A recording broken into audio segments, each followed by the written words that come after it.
Dame un segundo, Oscar, te confirmo. Ok, Listo, puedes empezar cuando quieras. pues buenas noches, estamos hoy en una nueva edición del Club de Lectura de SFL Canarias. Traemos un libro un tanto especial, básicamente porque no es ni austriaco y tampoco es liberal. Podemos decir que es libertario, no liberal. Libertario en el sentido anglófono del término. Y bueno, como ya pueden ver por ahí, su autor es Kevin Carson. Y el título básicamente sería El puño de hierro tras la mano invisible. Y bueno, su subtítulo que nos da un poco más de intuición en relación a lo que nos viene a decir el libro, pues es el capitalismo corporativo como un sistema de privilegio garantizado por el Estado. Bueno, más o menos es importante, bueno, más o menos no, es importante saber quién es Kevin Carson antes de meternos en materia. Y bueno, este señor es un estadounidense que sigue la corriente mutualista, que viene a decirnos en términos generales que las relaciones entre los individuos, lejos de estar mediada por el Estado, debe estar de acuerdo a una serie de parámetros de justicia y de equidad.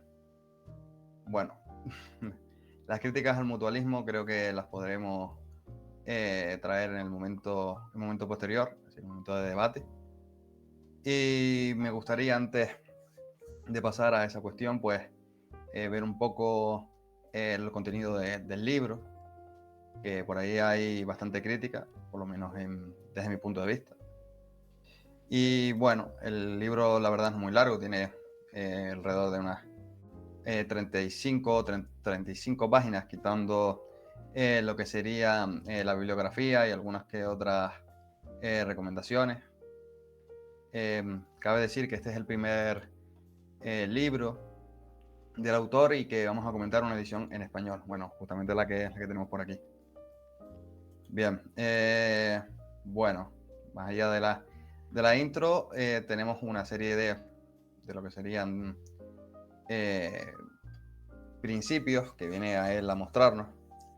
Y bueno, la relación que hace es principalmente a lo largo de todos los puntos, pues cómo el capitalismo se ha visto ayudado por el Estado, ¿no? Como esa idea de la mano invisible de Adam Smith está obviando o no tiene en consideración lo que sería el puño de hierro, es decir, la capacidad que tiene el Estado para hacer que esa mano invisible pues sea fructífera, ¿no? De ahí, más o menos, de manera visual, está lo que sería la carátula, ¿no? Es decir, que no es la portada. Pero bueno, eso es otra cuestión. Del libro, ¿no? Que sería la mano de un contrato, que sería a lo mejor el empresario con un trabajador y por arriba la mano imperialista de los Estados Unidos. Bien, entremos más o menos en materia. No quiero que sea esto muy denso, más o menos unas ideas principales. Bueno, en principio lo que hace el autor es contextualizar el momento en el cual se da el capitalismo, o dice o pretende hacer creernos que nace el capitalismo, y es a raíz de lo que sería la expropiación originaria, que es una cuestión bastante extendida por Marx, ¿no? Y los principios de la expropiación, del expolio, que se realiza a partir del siglo XVI en lo que sería el Reino Unido. Bueno, la verdad es que como contrapartida a esta serie de ideas, pues me gustaría que traigamos en el futuro un libro que se titula El capitalismo y los historiadores, que lo edita, no lo edita, sino lo dirige Hayek, y tiene distintas otras participaciones. No sé si alguno de por aquí ha tenido la posibilidad de leerlo. Dice De Sebastián. todas Yo te maneras, tengo una pregunta creo sobre eso, que es un Sí. libro que es porque clave ¿qué y viene a definirías tú rebatir como esta idea de la fraternidad? expropiación Así de... originaria que Kevin Carson Dice la Sebastián. viene Vale, a yo te tengo una reflejarnos. pregunta sobre eso, Sí. Eh, porque ¿qué definirías tú como fraternidad? la viene a Así reflejar de a una partir manera de breve. una serie de puntos, ¿no? Fraternidad es Bueno, la colaboración entre a ver, personas, si quieres, independientemente digamos que de la voluntaria, expropiación obviamente, originaria se pero fundamenta en el colaboración hecho de entre que personas, nace la unión, no necesidad tiene por qué ser de una unión de los sangre o trabajadores a una irse a la unión ciudad, familiar o... y que a partir de ahí lo que sería el Estado, bueno, sí, el Estado inglés, pues va a, de alguna manera, a privatizar las tierras colectivas o sin propietario, al igual que va a fundamentar los derechos de propiedad a partir de lo que sería la idea del alambre de espino, que sería, ¿no?, su actualización, pero lo que sería, en términos de la edad moderna, el cerco, es decir, poner límites a la propiedad y ahí definirla de manera clara y manifiesta, ¿no? La idea en Estados Unidos, sobre todo, de que el ganado se marcase es por el hecho de que no había cercos, por el hecho de que, sí, por el fundamento de que el espacio era lo suficientemente amplio como para no poder delimitarlo. Claro que esa realidad no se da en Inglaterra, y claro, para marcar el espacio donde se puede cultivar de manera privada y el espacio por el cual el ganado tenga un límite para no comerle, así por así decirlo, la cosecha al vecino, pues fundamenta esta idea que nos viene a traer, ¿no?, de la expropiación originaria.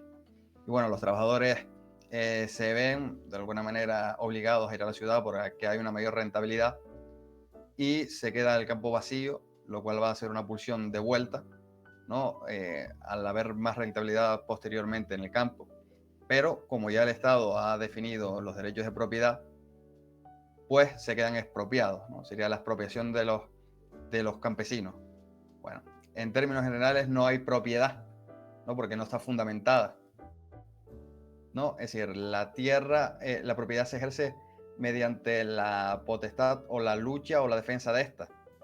No es implícita en la tierra, ¿no? De ahí la idea de que la tierra es de quien la trabaja, pero tiene que de alguna manera fundamentarse. Es decir, no es una cuestión de trabajarla por trabajarla, sino que hay que defenderla. Bueno, ese es básicamente los principios de los primeros puntos que trata el autor. La verdad es que es bastante pobre la bibliografía, por así decirlo. Básicamente porque cuando habla de cuestiones de expropiación, de esta idea de expropiación, lo fundamenta Marx. Entonces, claro, ya de raíz viene sesgada lo que serían las intuiciones que tiene el autor sobre este tema. Y cuando habla de cuestiones relacionadas con el Estado o el capitalismo, las viene a fundamentar en Noam Chomsky. Es decir, Noam Chomsky más Marx más Engels, no sé, me parece un cóctel demasiado peligroso. De ahí que, a ver, más allá de no recomendar lo que sería la lectura, pues me gustaría que se tuviese en cuenta el gran sesgo que tiene el autor, porque sí, se dice anarquista o libertario, pero, a ver, los libertarios todos tienen un apellido, y aun cuando él intenta decir que Chomsky tiene sus sesgos y que también lo tienen los libertarios de derechas como Rothbard, que lo suele citar en un par de ocasiones, pues la verdad que él se define, vamos a decir, no se define, pero el sesgo está clarísimo. Es decir, sí, los libertarios de derechas como Rothbard, bueno, sí, pero después el fundamento y el peso se lo pone en las ideas de Marx a la hora de hablar de justicia y en las ideas de Engels a la hora de definir lo que sería la evolución de la sociedad en un periodo de tiempo. Bueno, continuamos con las cuestiones. Bueno, el dominio ideológico lo viene a fundamentar a partir de una idea marxista de la sociedad, ¿no? Fundamentando la superestructura a partir de un hecho material, que sería la expropiación de esos trabajadores, bueno, que serían trabajadores posteriormente, ¿no?, asalariados, y que en ese momento, pues, terminaron siendo, según él, desposeídos. Bueno,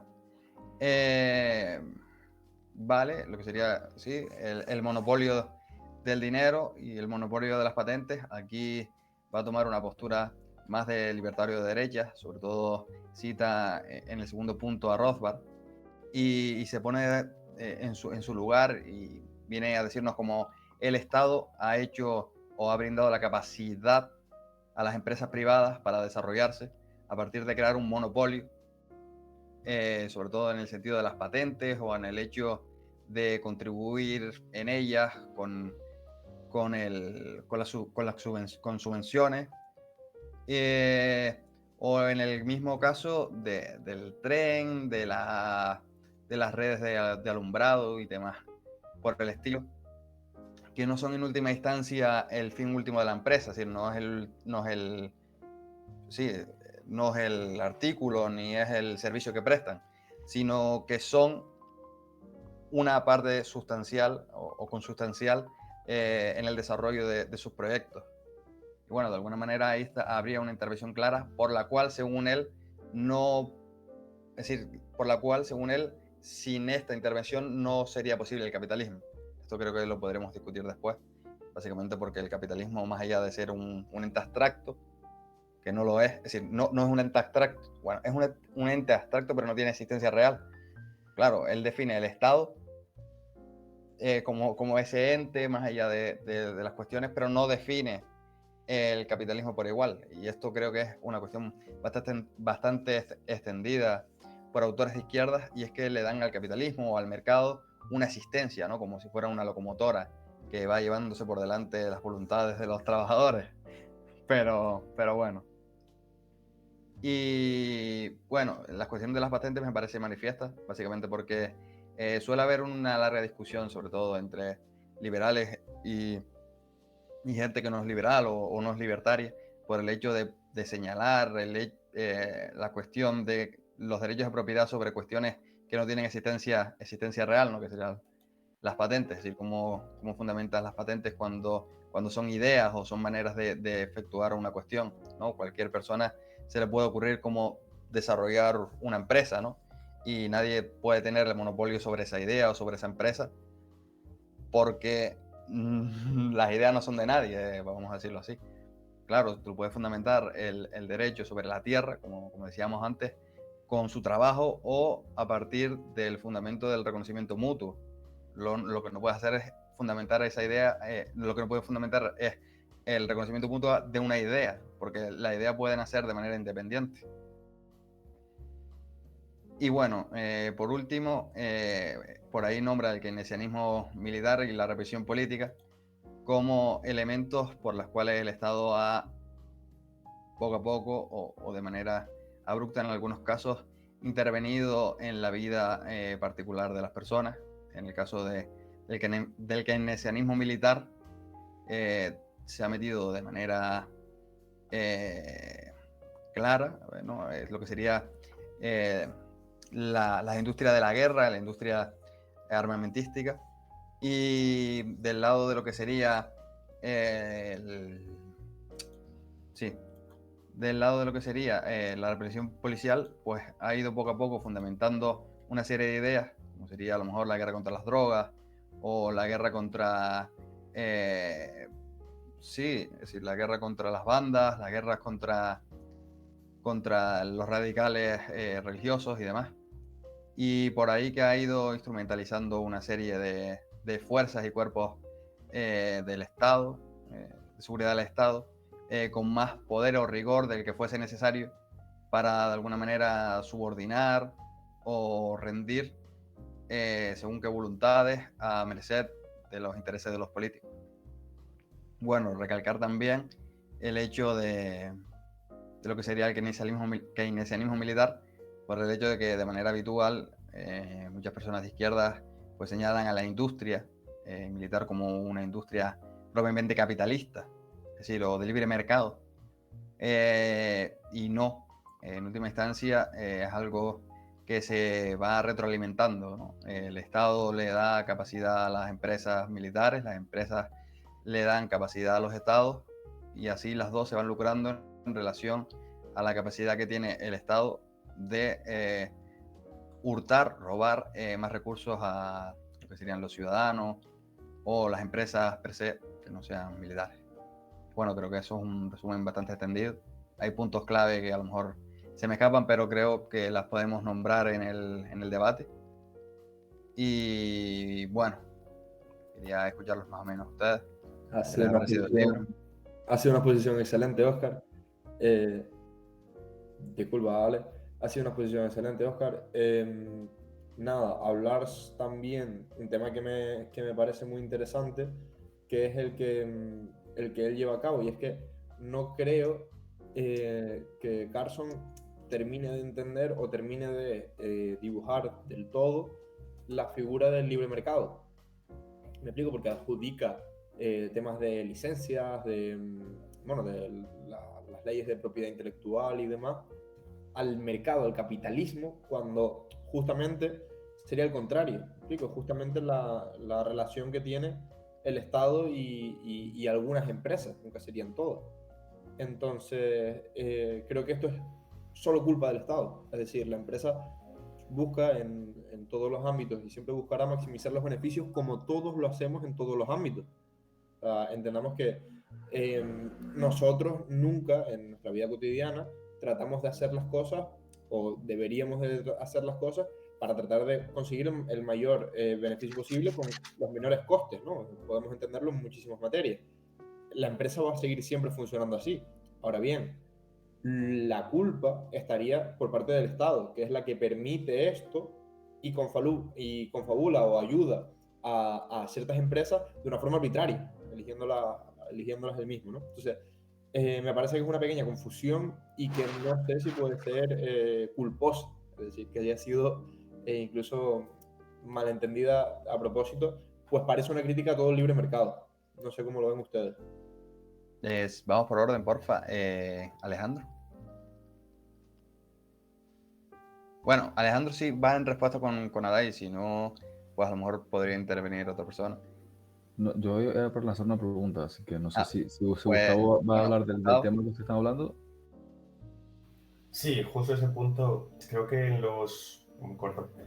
en la gente que son libertarios, creo que se hacen llamar de Boston, son anarquistas de bandera negra, suelen definir una cosa es el capitalismo como el mercado realmente existente, con estados, con el hegemón norteamericano, pero hay otra idea que tienen es el libre mercado, que sería una sociedad con una dinámica sin Estado. Entonces, teniendo esas, para mí son cuestión de definición, tampoco es que haya nada especialmente raro ahí. Pero entiendo que la gente que venga de izquierdas, y bueno, yo vengo de izquierdas, esa gente que tiene ciertas nociones por lecturas, pues lo definen así, no veo tampoco mucho más. Y solo añadir que creo que este tipo de libros van en la línea de lo que, vamos, creo que Hoppe tenía un paper donde hacía un análisis de clases sociales austriaco-marxistas, que haga un juego, ¿no? Y este tipo de libros encajarían en eso, ¿no? En intentar darle una vuelta de tuerca al marxismo como, vale, pues si defiendes que no tienes que robar la plusvalía es porque estás defendiendo la propiedad. Y si defiendes la propiedad es que estás a favor de la propiedad en otras cosas donde no haya robo. Bueno, como curiosidad intelectual. Gustavo, siguiendo un poquito la dinámica, ¿no crees que esta diferencia que que hace la bandera negra, imagino, ¿no? Todo el tema del anarquismo un poquito más de izquierda, ¿no? Todas las diferencias que Pero, hace. ojo, esta gente va con bandera negra, pero hay otros libros. Estoy pensando en el Markers Not Capitalism de Carson. Carson, por ejemplo, es mucho más afín a temas austriacos. O sea, no digo que, o sea, hay otros que directamente son anarquistas que no. Pero vamos, que hay gente que que su ideal no tiene imposición. Perdona, quería señalar eso. No, nada, simplemente señalar que justamente que la diferencia que hace con el capitalismo y cómo estaba ligado a los estados y demás, creo que toma la palabra de mercantilismo. Explico, que se ha defendido muchas veces como el mercantilismo o prácticas parecidas. Y el capitalismo Sí, se suele asociar más al libre mercado. Igualmente, o sea, son con dos un tipos de matiz, definiciones. hay un matiz, que es que el mercantilismo en su momento pues, se centraba mucho en el tema de acumulación de metales Y en cambio esta gente que sí puede tener una visión, esa diferenciación, se fijan sobre todo en el imperialismo, o sea, en la imposición del mercado. Lo ven como un poco alabastos, ¿no? Lo peor que tiene el capitalismo es la guerra.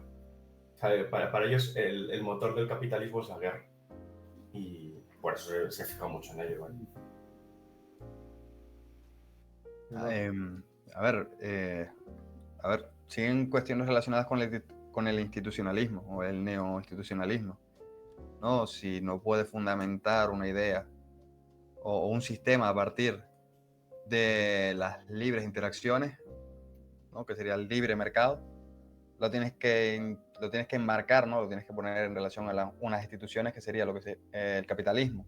Pero a ver, dentro del capitalismo las instituciones no tienen por qué fundamentarse en la libre interacción, pero debemos partir de la premisa de que sí, es decir, es un juego de conceptos, como dice Gustavo, pero es que si no ganas el concepto del capitalismo como sinónimo del libre mercado, pues estás jugándole la partida a ellos, ¿no? Es decir, a esa idea de que siempre el capitalismo va de la mano con el Estado, con la imposición arbitraria. Y bueno, es que Carson creo que entra o cae en ese error. Es decir, sobre todo cuando define las cuestiones de, como decías, ¿no? De la plusvalía. Si no hay plusvalía, yo creo que eso ya ha quedado más que claro en manifiesto, a partir sobre todo de los austriacos. Entonces no hay un robo, por lo tanto la propiedad no se fundamenta en un robo previo, que sería la apropiación. Pero plusvalía sí hay, a mí me cobran el IRPF. Vamos, Pero más plusvalía, es el más plusvalía Estado. que eso. Coño, pero eso es el Estado, Claro, no es el libre mercado per se. claro, ¿No? pero me están robando. Eso sí está claro, está claro. Es decir, pero no está dentro del proceso productivo propiamente dicho. Y de todas formas, en eso que has dicho, es una cuestión puramente estratégica. Dices, es un error que hagan esto, pero tú estás diciendo, pero porque si no caes en el juego de ellos, ¿vale? Pero eso no es tener razón o no, mi estrategia es mejor. No, pero las premisas que van a fundamentar la idea son falsas. Es decir, su idea es falsa. Es decir, lo que pasa es que juegas en última instancia con el concepto. Porque, a ver, Claro. no es lo mismo decir, no sé, por ejemplo, que 2 más 2 son 4, que 2 más 2 son, es decir, que 3 más 2 son 4. En última Claro, pero, instancia, la idea del 4 es la misma. Lo que pasa es que las premisas que parten de una idea y de la otra es falsa. Por lo tanto, si los dos definen de igual manera el mismo término, pues no estás perdiendo. o sea, pero si ellos tuviesen las mismas definiciones, o sea, ¿terminarían de acuerdo con nosotros? Yo creo que sí. Exacto, Pues claro, sí, es sí. que el problema sería que aún teniendo las mismas definiciones no estuviésemos de acuerdo. Exacto, sí, evidentemente, esa es la cuestión. Pero claro, si no luchas por el concepto, de alguna manera, cuando tú Ah, hablas, lo que te entiende el resto de personas. Claro, pero entonces es puramente estratégico, que lo entiendo. Pero Sí, es estratégico. es estratégico, pero partiendo de la premisa de que ellos están errados. Sí, creo que estamos diciendo lo mismo, sí. Sí, Estamos diciendo lo mismo. Es o sea, estratégico. estoy de acuerdo con que estratégicamente no es una buena forma de hacerlo. Pero mi ley te diría que lo que hay que hacer es insultar. Pues bueno, A ver, No, pero pero, por si regalas ejemplo, el término de capitalismo y tienes que pasarte al término de libre mercado, como por ejemplo es el caso que dice Huerta de Soto. No, me gusta más el término libre mercado que capitalismo. Sí, pero por toda la basura que tiene el término capitalismo detrás, o toda la basura que le han puesto al término y por todas las bondades que se le asocia a libre, no a mercado. Pero claro, si ya perdemos la palabra mercado, pues libre asociación, así, no sé. Pero bueno, sí, una, sí, sí. Huerta de Soto ha ganado Argentina y Carlson no ha ganado ningún país. Pues empíricamente. 1-0. Pero sí. nada, iba a comentar sobre lo que estaban diciendo ya se me fue. Ale creo que iba a hablar y después Eso. seguimos con, no, con esto que estamos hablando. Exacto. Ale. Más o menos han contestado de una manera casi implícita lo que yo iba a preguntar, y es hasta qué punto, precisamente, hasta qué punto puede hablarse de capitalismo si hay un ente estatal interviniendo. O sea, ya sé que existen etiquetas, ¿no? Como capitalismo de Estado, el crony capitalism, el capitalismo, no sé cómo es en español, amiguetes, Exacto. que es el mercantilismo, pero remodelado, actualizado, digamos, modernizado. Entonces, si sabemos que un capitalismo intervenido termina siendo mercantilismo, ¿por qué le llamamos capitalismo? No deberíamos llamarlo por lo que es mercantilismo. O sea, eso es parte, imagino, eso es parte de que los otros han ganado el relato en los últimos, si quieren, 50, 60 años, pero no sé hasta qué punto es correcto hablar de capitalismo cuando sucede eso, como hace Carson en algunas veces, aunque mete A sus ver, cosas. Carson dice, no, nunca ha habido capitalismo o en según qué lugares, como el Reino Unido del siglo XIX, la era victoriana. Dice, no, ahí nunca hubo capitalismo, básicamente porque había un monopolio de las exportaciones e importaciones de lo que sería, sí, la flota inglesa, ¿no? La flota de Indias inglesa. Sí, bueno, eso como... y dentro de Inglaterra, las personas no podían libremente comerciar. Porque es que por esa misma regla de tres nunca ha habido capitalismo ni nunca puede haber libre mercado, en tanto en cuanto exista un Estado presente. Porque Los piratas sí serían un ejemplo de anarquía en época. eso sí. Bueno, pues es la obvia entonces. Pues sí, un buen punto. Y con detalles, porque muchos se vendían a los estados y eran corsarios de forma temporal, ¿no? Entonces, pero sí. A ver, pues los únicos serían los piratas de Argel, Es verdad, es verdad. de cabotaje.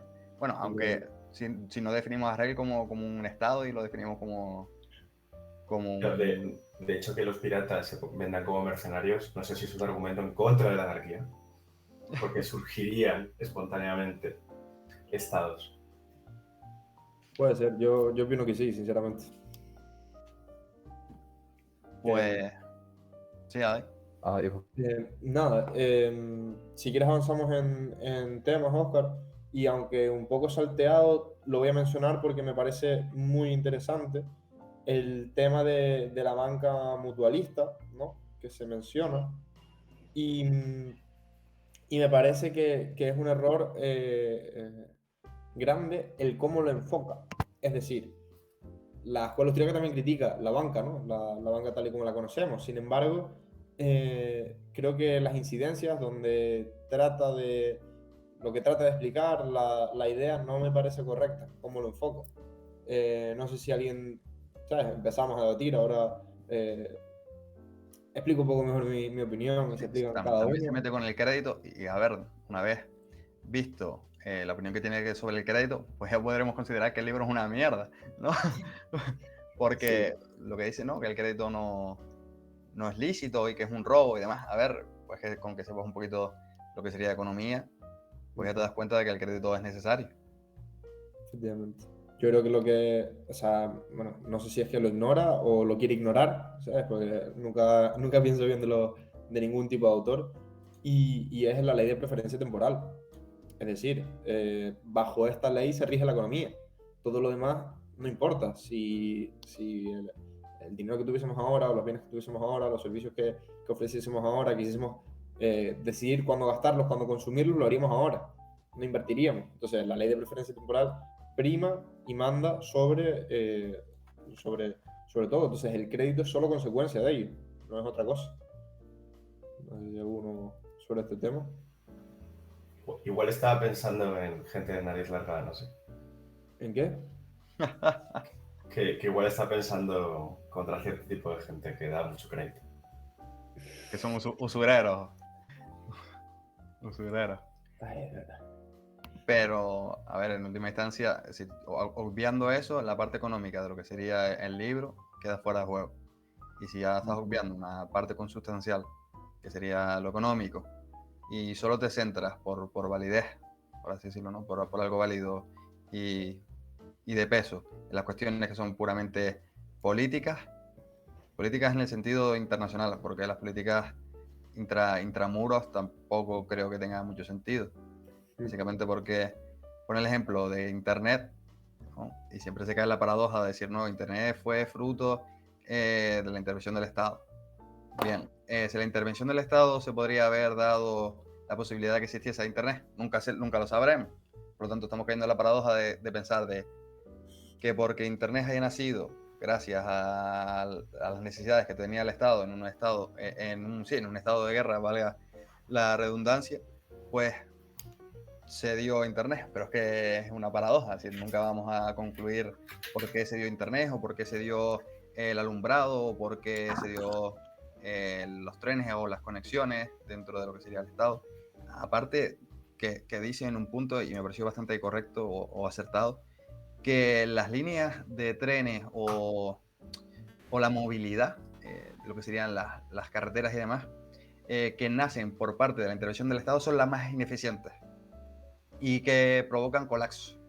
A mí me pareció manifiesto, básicamente, porque si cada uno hiciera, o no, en la libre interacción, las carreteras que fueran las que necesitase, o con la calidad que se necesitase, pues no se iba a colapsar, yo qué sé, las grandes ciudades o los grandes espacios de afluencia de personas. Completamente. Completamente. Ahora que mencionas eso, ay, perdón, estoy pensando en un ejemplo. Hace un mes o 2 meses vi un post en Instagram acerca de, ¿saben lo que son los caminos de elefante? Los elephant paths, los desire paths. Cuando, imagínate que hay una acera, ¿no? Un camino, típico camino que está hecho por la administración pública, pero entonces la gente toma el atajo y se ve en un espacio de tierra, todo pisoteado con el tiempo porque la gente ha pasado siempre por ahí para atajar. Vale, hubo un post en Instagram donde una universidad en Estados Unidos no puso asfalto, digamos, no puso una zona peatonal para comunicarse entre campus, sino que dejó todo en tierra y césped. Y una vez que las personas, los estudiantes, con el tiempo, bueno, pero todas las personas que estaban en la universidad, con el tiempo fueron marcando sus propios caminos, a partir de ahí fue que hicieron las zonas peatonales, las aceras para caminar, y las hicieron siguiendo lo que dejó la gente, y no sucedió lo de que la gente tomaba atajos para caminar. Y eso me pareció como súper interesante, la verdad. Lo voy a buscar y lo paso. Perfecto. Nada, yo era por seguir, dejo de levantar la mano, por seguir un poco lo que estaba diciendo Oscar sobre lo de Internet, y es que fue creado por el Estado, entonces nunca podremos saber si se ha creado o no, de forma en el libre mercado, por así decirlo. Hemos de resaltar un dato histórico que es súper curioso, y es que Internet a día de hoy, si solo hubiese sido creado por el Estado, nadie lo podría usar o sería de muy difícil acceso. Sin embargo, hay una persona que da ese último regalo a la humanidad, que es Tim Berners-Lee, quien diseña, inventa y crea el código HTML, que aquí Darío Fajardo me podría corregir mejor, que sus estudios están basados en eso, pero que fundamenta y permite que todos podamos disfrutar a día de hoy del Internet tal y como lo conocemos. Entonces, es una persona que pudo haber sido completamente rica y sin embargo lo regaló. Entonces, me parece muy destacable el papel que tiene Tim Berners-Lee, y como no necesita de ningún tipo de actuación estatal ni necesita de nada por el estilo. ¿Y Gustavo? Está silenciado. Micro. Sí, he quitado la mano, pensaba que he quitado el micro. Que el Juan de Mariana sacó un informe hace un porrón de años sobre este tema, un contrainforme contra Matsukato, el libro este del Estado Emprendedor. Y bueno, si lo queréis mirar, pues eso habla del caso de Internet, habla del caso del iPhone, que también se suele mencionar, que tuvo alguna subvención. Y sí, o sea, es que básicamente es de todo el presupuesto que tienen, una décima parte una vez fue un no sé qué porcentaje subvencionado por el Estado, y era como, ¿tú de verdad te crees que el iPhone no? O sea, en su momento, pues no, Apple no iba a conseguir ese dinero por otro lado. O de verdad esa cantidad fue tan crítica como para que sin eso no hubiésemos tenido smartphone. Que tampoco, todo muy cogido por los pelos. Y no solo eso, si quieres comparamos el balance de situación, impuestos pagados, impuestos recibidos de Apple. ¿Me explico? No es justo tratarlo así.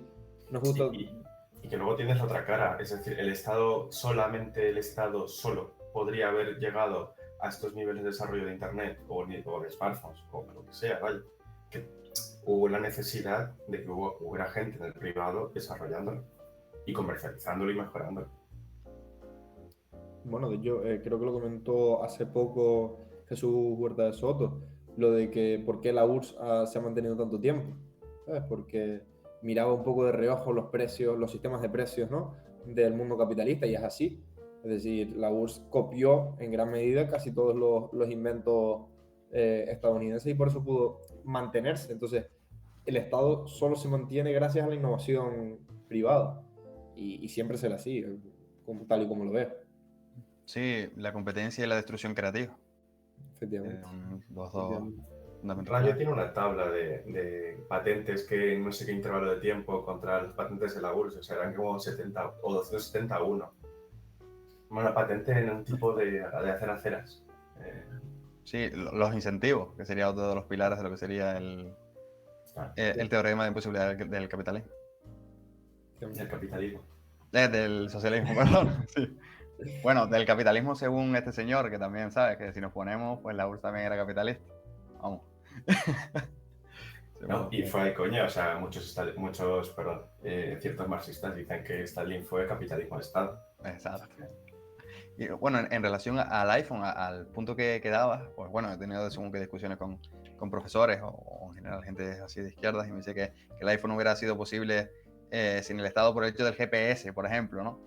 Entonces, claro, a partir de ahora, cualquier invento lo podemos retrotraer a algún invento pasado del Estado en según qué etapa de la historia. Y bueno, pues a Pero partir como de ya hemos ahí... hablado, las ideas no le pertenecen a nadie. Ah, claro. Bueno, al Explico. Estado en tanto cuanto hay patente. Efectivamente, efectivamente.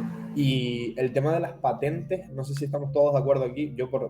Desde mi opinión más sincera, estoy completamente en contra del sistema de patentes.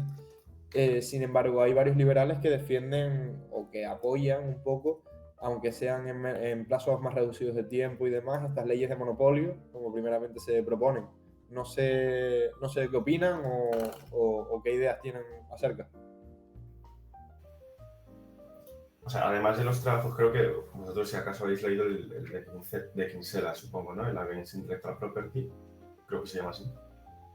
Hay otro trabajo que bastante más mainstream, que era también Against Intellectual Monopoly, creo que se llama exactamente igual, lo diré, bueno, lo pongo por WhatsApp, pero que es más de contar casos de en Venecia los médicos hacían no sé qué, pero no había tanta movida. Y es un continuo de presentar ese tipo de cosas, de cassettes, música, tal.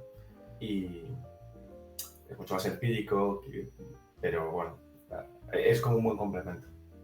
Sí, aunque sea un argumento utilitarista, el hecho de que siempre se mejoren las cuestiones y se fundamente ese rechazo a las patentes, es decir, el caso mismo que pone la patente o el copyright sobre lo que sería un disco.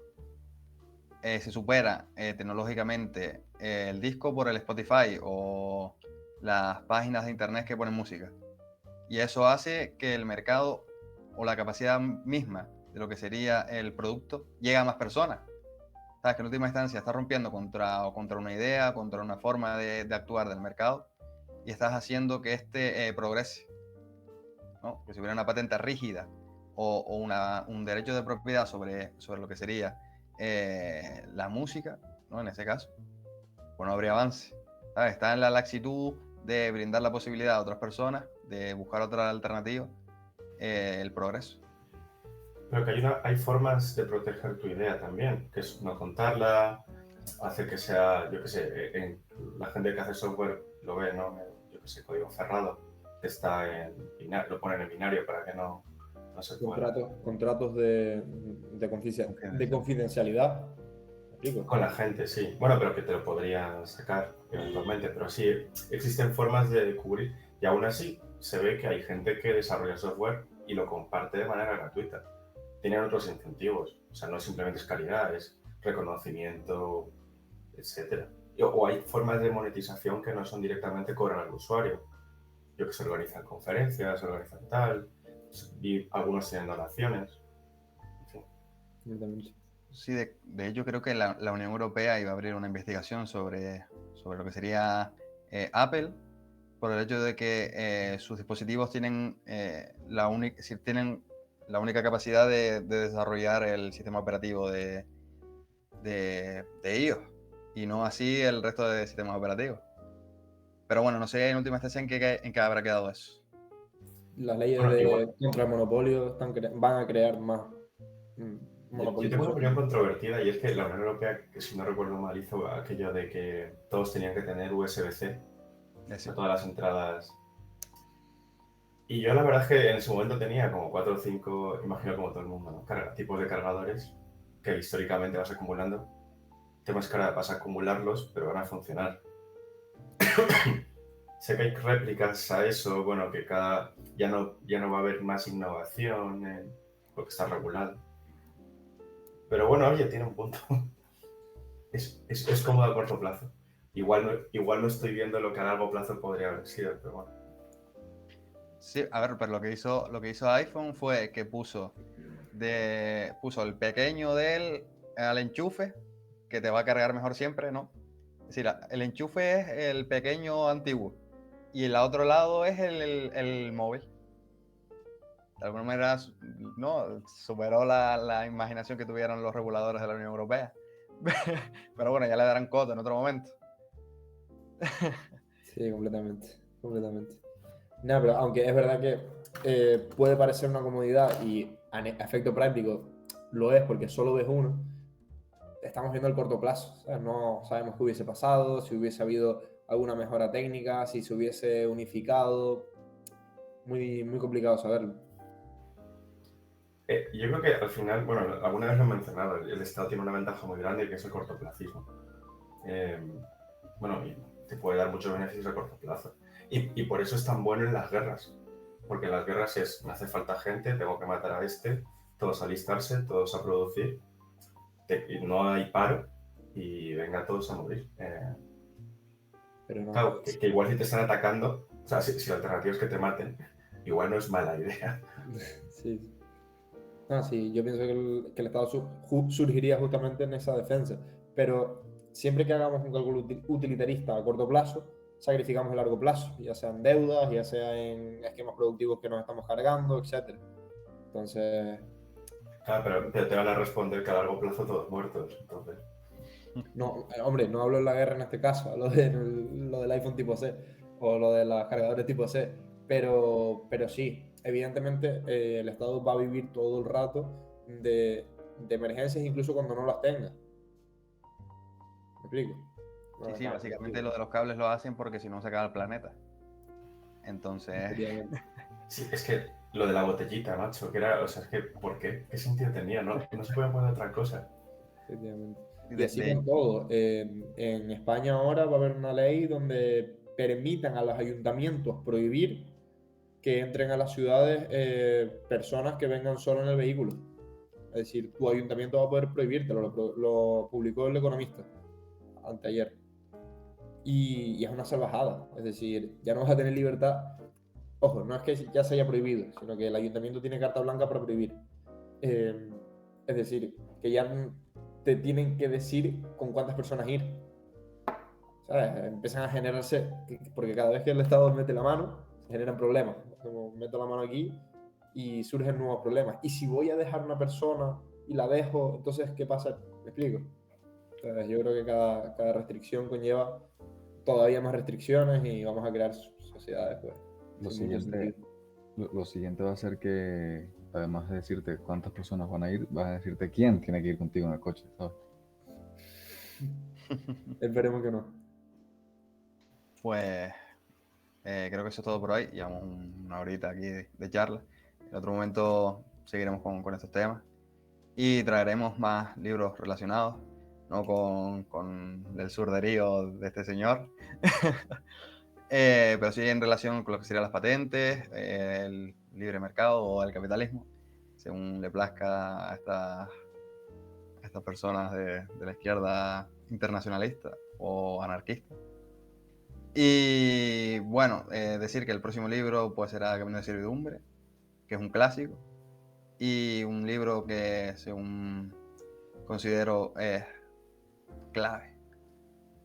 Y nada, eso es todo. Muchas gracias a los aquí presentes y a los que nos siguen en directo. Muchísimas gracias.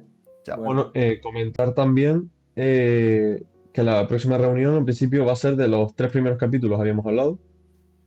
En principio, que son 90 páginas por ahí, 90 y pico, la edición de Allianz.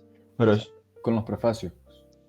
Sí. sí, Sí, incluido. Vale, vale. también Sin decir los que prefacios, para que no se lo lea, son como 35, 37. Sí, eso es cortito. mi idea es que el siguiente libro sea El capitalismo y los historiadores, y así le damos un poco de guerra al que leímos por último.